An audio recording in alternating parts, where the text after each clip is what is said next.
This presentation would be by Banu Priya. So we have run the entire gamut from public libraries to institutional libraries, and now we'll be hearing about community libraries. So Banu Priya has been running a free library called Reading Space in Cuddalore for 2 years, ever since COVID lockdown.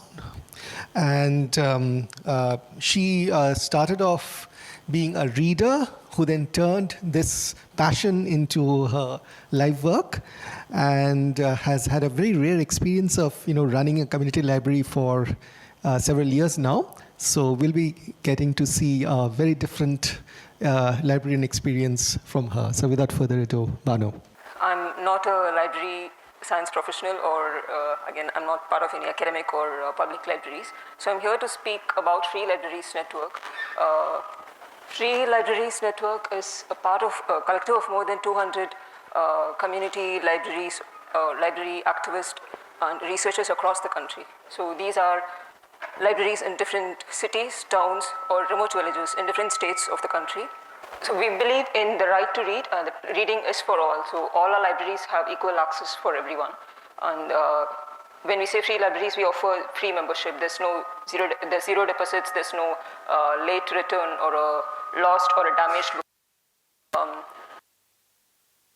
We don't ask for any identity proof for admission.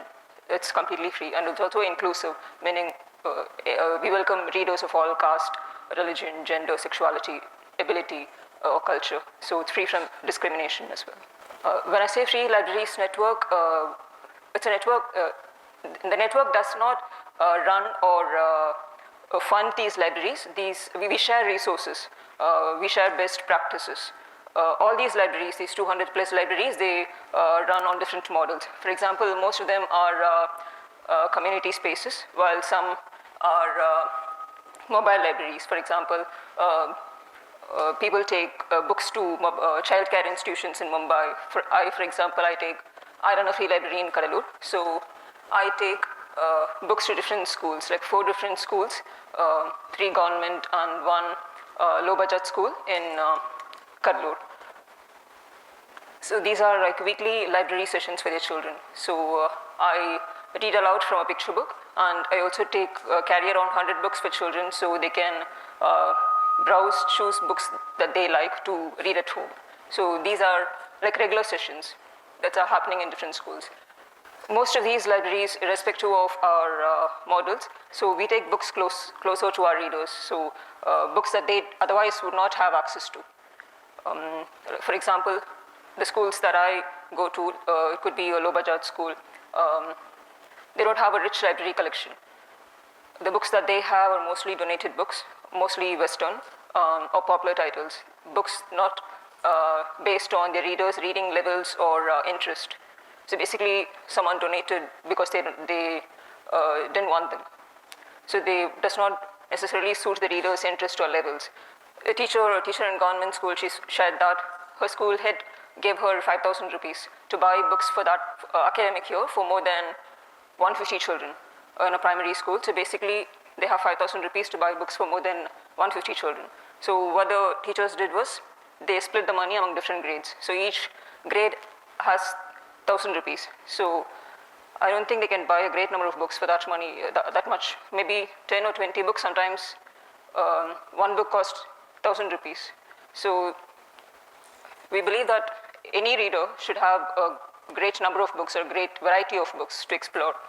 So in all our libraries, we focus on having a diverse collection of books on various themes, on gender or sexuality. We have, like in our reading sessions, we read picture books on adoption or gender, caste discrimination, or sexuality with even young readers. There are picture books on all these themes. And most of the readers that our 200 plus libraries cater to are mostly first generation readers. Those have been historically excluded. They do not have access to books or education. So their first relationship with books begins in a physical library, in a physical setting. They listen to regular read alouds. So read aloud has been one of our powerful practice in all our libraries. In many community libraries, those are regular practice. Like in my case, I facilitate weekly read-aloud sessions in schools. So they listen to read-alouds from a librarian or a volunteer. It's different from a storytelling. For example, as the librarian or the volunteer is reading the stories, they're not just narrating. Children listen together collectively with their friends, and they share their thoughts as well.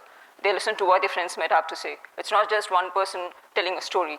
So children, as they're listening to a read aloud, they're not sitting and reading independently. It's just quite different from reading independently.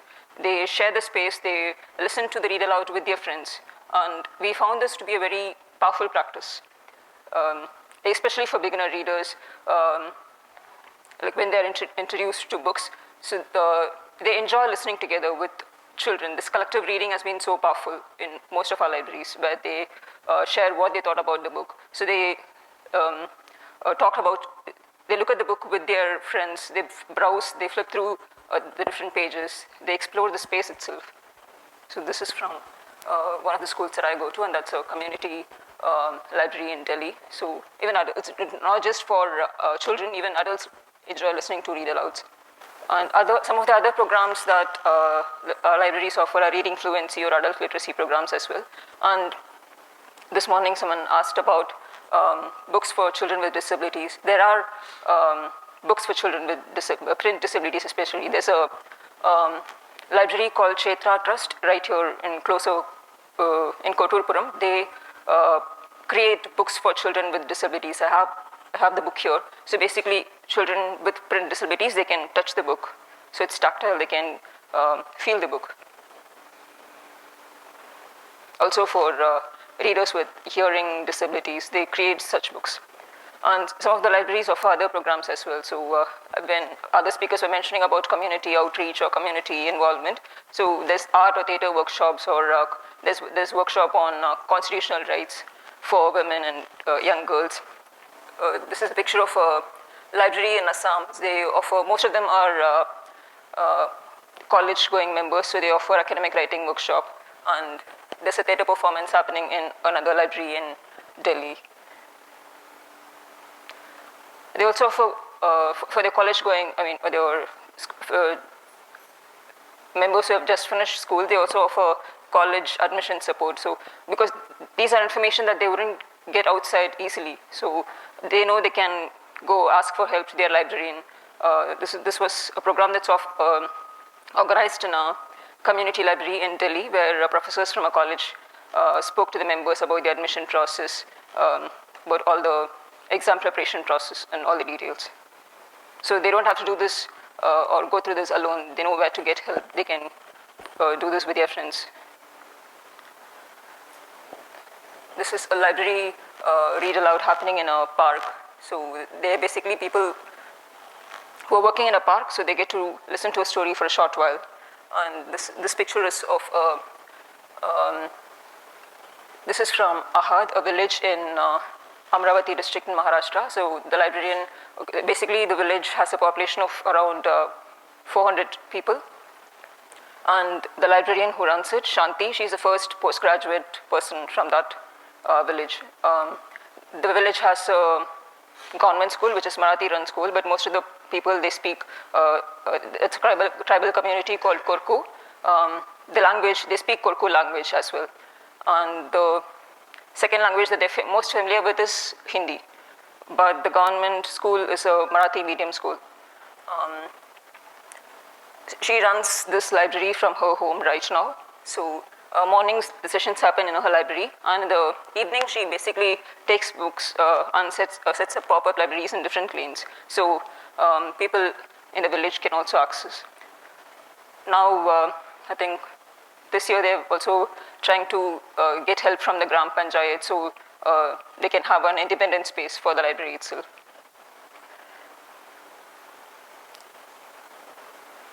So most of the children here, if they have, after their primary schools, they have to go to a faraway high schools, to residential school to continue with their high school education.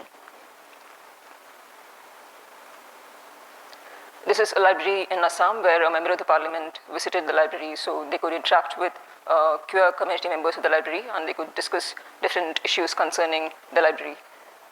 So for us, most of our programs or engagements happen in the physical space. It could be a library, or in my case, in schools or in childcare institutions or in parks. The physical space matters more for our engagements. And talking about digital resources, I think we also need to talk about digital access. Most of our libraries, we don't have access to digital resources, nor our members. Like maybe, mostly they don't have smartphones.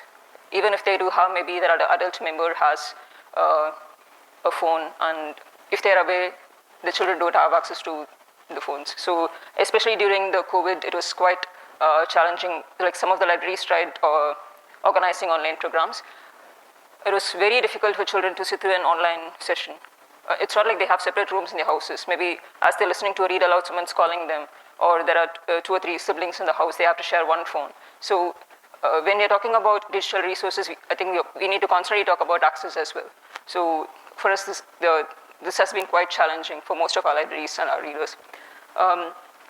Maybe like very few libraries have like good internet or digital resources devices. Some users are offering, using them for online courses. Like for example, if they want to know more about algebra, they know they can access Khan Academy courses, or for young readers to watch cartoons. So these are happening in very few libraries, not all, like maybe just 1 or 2 libraries. Key programs are Books for All. This is any FLN member library can avail books from our Books for All program. So basically these are books that the network buys. Otherwise, these are also books that publishers donate, because we are constantly reaching out to them, and individuals can also donate books to the library. We organize webinars with publishers. We're constantly reaching out to them. We organize webinars with publishers. In these webinars, they know where their books go to. And even the library members, we can speak to the publishers about the challenges our readers are facing. For example, if for the children in tribal villages, they don't have books in their language. For the children in Korku, they don't have any books in their language. So basically, they're familiar with Hindi, but not everyone. It's not, maybe they can speak Hindi. It does not mean that everyone can read Hindi. For many of our readers, they're not in Hindi-speaking states, they're not familiar with reading or writing Hindi. So these are some concerns that we can share with publishers through these webinars. And publishers, they get to know where their books are reaching out. And we also offer curation support to our member libraries. And we organize library capacity building or workshops. Earlier, we were used to organize online workshops. Now, last year and even now, we're trying to organize residential workshops as well. So it's not like one expert telling others how to run a library or what practice to use. It's basically like each other sharing our best practice and what works for what works for our readers and what we find challenging. It's more like a pure sharing workshop. Research and advocacy. Our research and action team, mostly they research about state library legislation or national library legislation, and we advocate for a national library policy. In India, we don't have when we are speaking about public libraries, our public libraries are not free. There are some states, like for example, Karnataka, and I'm not sure, there are like few other states as well. They charge a library tax. So even when they charge the library tax, the public library is not free. So there is our research and action team, they study more about this, and we advocate for a national library policy that's publicly funded and that's locally governed, meaning the decision-making power lies with the community. For example, the Kerala libraries, most of their, the state library, they have like library councils, like district library councils, they take the decisions. It's not like someone at the top telling them what books that they should have in the library. So these decisions are taken at the local level, at the community level. So there's district committee, they discuss, so they decide what books that their members need. So these were some of our residential workshops that happened recently, early this month in Assam and last month in Bhopal. And next week we have in Chennai. It's a 3-day workshop where different library members from Tamil Nadu, Andhra and Karnataka will be meeting. So we'll be sharing our practice and challenges over 3 days. So excellent so far. We started as a small Facebook group, 30-member group in 2018-19. And again, we shared our challenges or practices. And this Books for All program, it was there right from the start. And 2020-22, we grew to over 150 free libraries. And again, there were online programs as well. During the COVID, we offered online programs. And last year, we registered as a society. Now we are more than 200 library organization, and our workshops are now online as well as residential. We find residential workshops are more effective. And we have, through the Books for All program, we have distributed more than everything. It's almost nearly close to 20,000 books to this program. And we regularly consult with different state governments, policymakers through our network. What the Dark Sounds Like, written by Aparna Kapoor, illustrated by Krishna Bala Shenoy.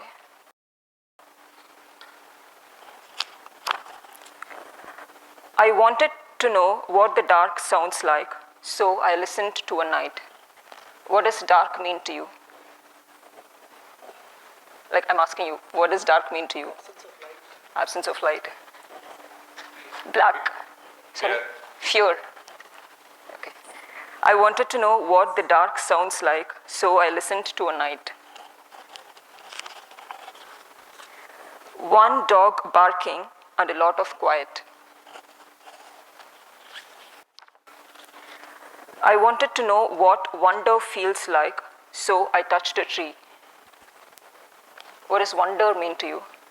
Anyone can answer? Amusement. Amusement. Ecstasy. Ecstasy. Wonder, Acharyam. Acharyam na ungalku enna? What does wonder mean to you? Like some children shared, like when they get gifts, or when their parents buy them what they ask for, or like could be just traveling to a place, traveling to a beach. So that's wonder to them, looking at different things. I wanted to know what wonder feels like, so I touched a tree. Rough and strong, perfect for hugging.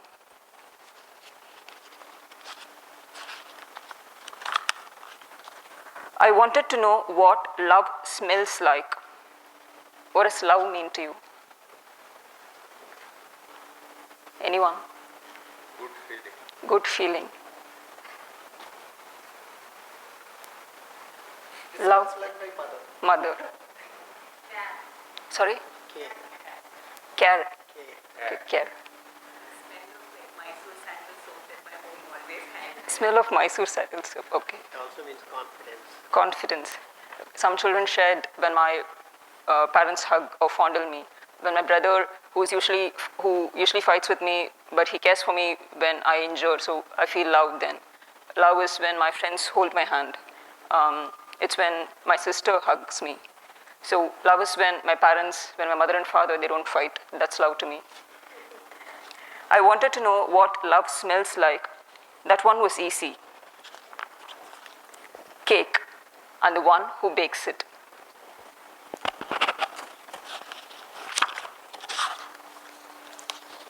I wanted to know what confusion tastes like. What is confusion to you? Fear. Fear. Uncertainty. Sorry, uncertainty. Lack of direction. Sorry? Recipes. Okay, sorry. Lack of directions. Lack of direction. Roads, you said? Roads. Choice. Many children said math. Yeah. What did the children Yeah. say? Children said they get confused while doing mathematics and while reading exams. That's a big lesson for the country. Yeah. Children feel mathematics Yeah. confusion. Definitely. It's a big lesson for our teachers and educators. And they also said directions. Like, I don't know, like roads are confusing for me, like routes. I wanted to know what confusion tastes like. So I ate a dream. Crunchy and tangy, sweet and chewy. I can almost remember it. I wanted to know what magic looks like. Magic? Surprise. Surprise. What does magic mean to you? Cheating also. Cheating, Mystery mystery, and also fun. fun. Okay.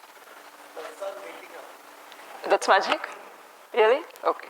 Oh, waking up is magic. Sorry? Sunshine. Suspense. Suspense. I wanted to know what magic looks like, so I looked up at the clouds and down at the mud.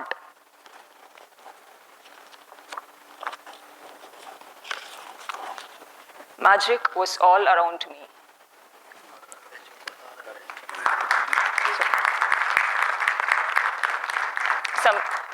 Some children said, You are not doing a magic because that book had so many pages, very thin.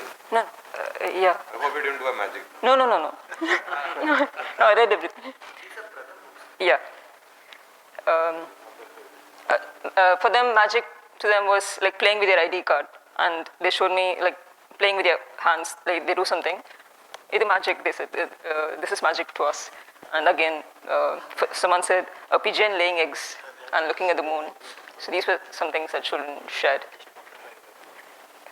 Yeah, again, this book is available online in different languages as well. But again, the question of who has access to these resources, even it could be a smartphone. Not everyone has a smartphone. It's yeah, this book is available in different languages. Maybe in print, sometimes it's they don't print in so many languages sooner. That takes quite a long time. But yeah, in different languages. Yeah, it's a wonderful, interesting work. I'm sure a lot of trouble people are taking. I just saw somewhere you said some 17,000 books have been distributed. It means you give away books; they don't have to return to the library. Yeah, we give books to those libraries, our 200 libraries. So, and what is the funding source for all this? It's different for each library. For example, I run a library in Kadalur. I raise funds through like individuals to need. Yeah. Did you ever approach any corporate house for a public-private partnership? Yeah, some libraries have done. For example, the library in Delhi, some of them have CSR funding or grants. It's different for different libraries. Again, they have, like I run a library by myself. There's no one to help me. So, and I don't know about these grants. So it's different for different libraries. Some libraries have a fundraising team and they constantly reach out or someone to write grants for them. When I say there are more than 200 libraries, not like very few of them have these funding resources. Or for the network, no, it's. I'm asking, yeah, for the network, it could be different for all the 200 libraries. It depends. In total. No. Approximately for network, how much do you need per year? To put it precisely, in a year, how much you spend? I can only about the network. It depends on our programs. For your own library, like what? 3 lakhs. For some libraries need like they have different branches. They need 1.5 crore. And most of these people are volunteers. no, they are like paid. They have a staff member. Are there salaries? Yes. Again, I don't volunteer. I raise funds. Some of them, depending on their resources. Many libraries that I know, they raise funds like 1.5 crore is a budget for a library. So they have salaried staff. So the library that I showed here, like people reading to parks. Some of them are from Kadalur. No, different parts of India. There's just me from Kadalur. No, just me from Kadalur. That's all. Part of this activity, do you also help people to become entrepreneurs, start their own business and things like that? You guide them with material? Because in rural areas, that's an opportunity. People have got some small amount of money, particularly women and things like that. They do painting, local work and things like that. So this network can be extended to that activity also. Okay. Entrepreneurship development. Yeah? Just a Yeah. suggestion. Thank you. Yeah, so We do research on them, on their policies. We speak to policy makers, but yeah, it's only like on an engaging. I personally don't know. I mean, I can connect you with our research and action team, so maybe they can. Connect with me, I will give you some information. Yeah. Okay. Now you referred to advocacy on the formation of what's it called, national library policy. Yeah. Right.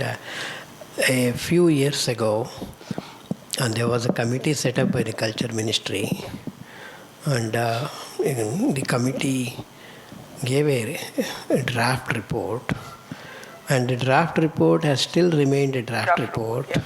Yeah. So I just want to tell Yes. you, maybe you can pick it up, but that's too old a report now. Yeah. It's. I mean. But it's that just, was that never went to, it was never, made a, As a legislation, yeah, yeah. In accepted. India, we I don't don't have know a- why it was just left as a draft report. I think there was also this discussion to include this word free, and there was a lot of hesitation around making it as a, including it as a national, as in state libraries should be free. There was a lot of hesitation around making it. And even when NEP, National Education Policy, was formulated, at that time some of us told them, why not a supplementary policy as a national library policy? Somehow the team did not exactly concur with the idea because it was largely focusing on higher education, not all libraries. yeah, so anyway, the library actually, maintenance of library comes under the state subject. So a lot of states have their own individual policies. Okay. So parallelly you are doing, it's a private initiative, depending on the funders, you are scaling up. Like, there is, if you want to take it at a policy level, like, so there are some governments, Karnataka in the last 3 years, they did this Oduva Belaku project. Every Gram Panchayat in Karnataka, now they devolve the function to the Gram Panchayats to maintain the library. They involve the corporates, CSR funds and all. So like that is Uma Mahadevan, she was one of the RDPR secretary. Like, she spearheaded. So my broader comment is like, you can definitely have this, it's an amazing thing, but unless you involve the government, you cannot scale it up to the level. Okay. Yeah. You can have this national library project, like a national library policy, but policy is a broad guideline, especially at the central level. The states have to come up with their own acts. Okay. One problem with, I mentioned that Karnataka Central Library, they are underfunded. So, But and they are collect a totally library- neglected, like, the library that I showed. They collect a library tax. Huh? Karnataka collects a library tax, public library tax. They have- Public library trust. So, but there is a lot of thing that can be done if you devolve the function up to the Gram Panchayat level, involve the communities. I think today morning also the speaker, Devika, I think, she mentioned about involvement of the Yeah. community, participatory approach to libraries, that may be a better option. And also involving the, private parties like CSR funds. But in the same state of Karnataka, rural and school libraries are thriving simply because of one woman. One person. She made all the difference. Uma Mahadevan. Poet Guess who? and She's the secretary there. Uma Mahadevan Das. What? Uma Mahadevan Das. Yes. Uma Mahadevan. She made all the difference. So, these are all nothing to do with the state. It is all to do with individuals like you and people. So if there are no further questions, then let's thank the speaker.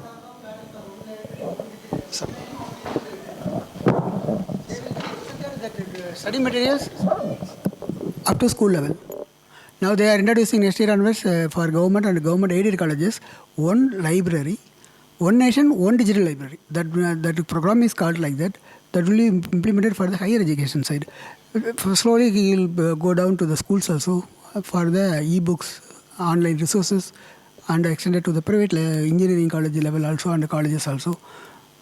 It is central government planning for past 2 years. It is not come next year onwards. It is going to implement for the government colleges and aided colleges, government aided colleges. One last question. So this is just a comment on your talk. So we saw a lot of talks in which, so the whole point of this kind of conference is to see how internet is relevant in this current physical library scenario. But the question is internet equally accessible to all? And is internet or is learning encouraged in all levels of social hierarchy? It's not. That's only something people can do. And moment you say library, you immediately think of something that's fixed in one place, right? But you think of something that's portable and it's coming to you. And that's not something the internet can do. And that's only something that people can do. And yeah, and internet also cannot fascinate me unless someone like this comes in and fascinates you in the first place. And that is something only physical people can do and not an internet. So, yeah, thank you. For us, in most of our libraries, we found this, like what we happened just right now. The read aloud has been one of our powerful practice to build relationships with books with children, as well as for us, for libraries to build relationships with communities themselves. That's the last question. Okay, let's thank the speaker once more.